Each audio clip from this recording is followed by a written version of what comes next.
할렐루야! 주님의 이름으로 문안 인사드립니다. 저는 구세군 경산영문에서 행복하게 사역하고 있는 박성혁 사관입니다. 저는 성경인물 중에 가장 억울하고 이해가 되지 않는 삶을 산 사람을 뽑으러 간다면 요셉을 떠올려 봅니다. 물론 그 삶 속에 하나님의 계획하심이 계셔서 나중에 애굽의 국무총리까지 이르게 되지만 말입니다. 요셉은 아버지 야곱의 사랑을 독차지해서 다른 형제들의 미움을 사게 됩니다.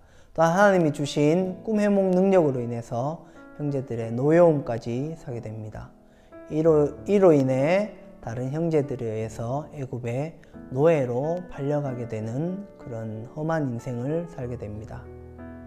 다른 사람도 아닌 가족에 의해서, 가장 사랑받고 보호받아야 될 가족에 의해서 버림을 받았다는 것, 얼마나 큰 상처가 되는지 모르겠습니다. 여기까지만 해도 이 요셉의 삶은 참 기구하지 않습니까? 애굽에 노예로 팔려온 것까지도 모자라서 애굽에서 노예 생활하고 있을 때 지금으로 말하면 성폭행 미수범으로 몰려서 감옥에까지 갇히게 됩니다. 요셉의 삶을 이렇게 살펴보면 일반 사람으로서는 도저히 이해할 수 없는 그런 어려움들의 힘듦의 연속이라고 할 수 있습니다. 이후 요셉은 감옥에 있을 때 술 맡은 관원장과 떡 굽는 관원장을 만나게 됩니다. 요셉이 얼마나 설레었을까 저는 생각해 보았습니다.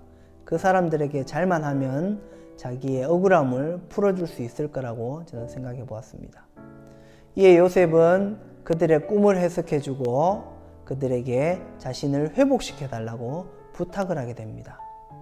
이후 술 맡은 관원장은 요셉의 꿈대로 감옥에서 나가서 복직을 하게 됩니다. 이 모습을 보고 저는 생각했습니다.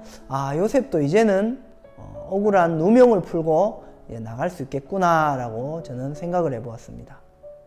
여기까지가 창세기 40장의 이야기입니다. 그리고 창세기 41장은 이렇게 시작합니다. 만 2년 후에. 요셉이 얼마나 많은 인고의 시간을 기다렸는지 한번 생각해 보십시오. 우리 같으면 불평불만 그렇게 하지 않겠습니까?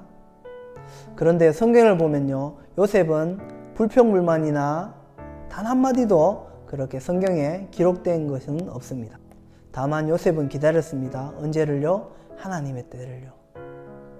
그때가 바로 창세기 41장에 나오는 만 2년 후에였습니다.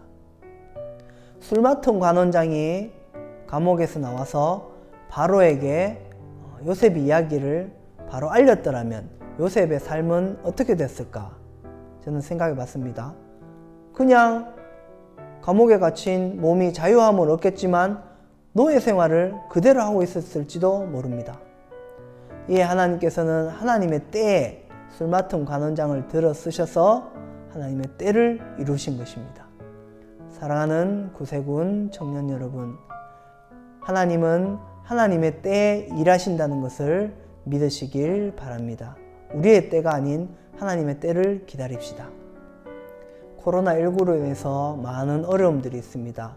왜 이런 시련을 주시는지 의문도 가지고요. 코로나19로 인해서 사는 것이 정말 어렵게 되었습니다. 학교도 잘 가지 못하고요. 취업도 잘 안 되는 그런 상황이 놓입니다. 경제도 너무나 많이 어려워졌습니다. 쉽게 말해 혼돈의 시대라고 할 수 있습니다. 그러나 이럴 때일수록 하나님의 때를 기다리며 살아간다면 하나님께서 더 큰 축복으로 우리에게 임하실 줄 믿으며 나아가는 저와 여러분들의 삶이 되기를 주님의 이름으로 간절히 축원드립니다. 구세군 경북지방 청년 여러분, 사랑합니다. 감사합니다.